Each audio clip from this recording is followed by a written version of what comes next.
ছোট মেয়েটা নিয়ে আমি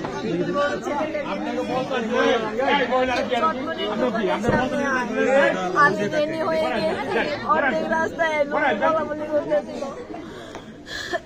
যে এই তোর বন্ধুরে কুবাইছে একজন আরেকজনরে বলতেছিল। ওইখান থেকে আমি দৌড়ে যে লাশ পাইনি, লাশ নিয়ে গেছে হসপিটালে।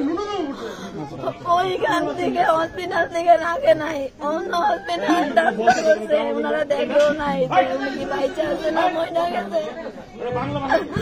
ওইখান থেকে আমাদের নিয়ে গেছে গণস্বাস্থ্য, ওইখানে আমাদের সাথে একটা মানুষ রাখে নাই। ওইখান থেকে বলে যে ইসলামপুর সরকারি মেডিকেলে নেওয়ার জন্য, ওইখানে তারা নেয় নাই। পল্লবীতে গোটি জেনারেল হসপিটালে মারা গেছে। আপনার ছিল নাকি মারলো, কি শত্রুতা ছিল? আমাদের একটা ভাই, দুইটা মনে।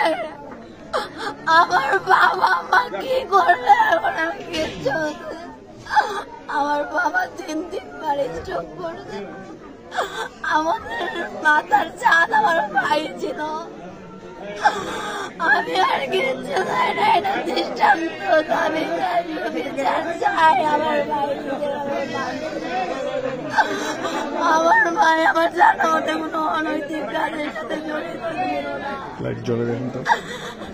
আমার ভাইয়ের বিচার চাই, দৃষ্টান্তমূলক বিচার চাই যারা এর সাথে জড়িত। আপনার নামটা কি? আমার নাম আয়েশা আক্তার। ভাইয়ের নাম কি? আমার ভাইয়ার নাম ফয়সাল কবির। কি করেন? চাকরিজীবী ছিল। ধর্মদী।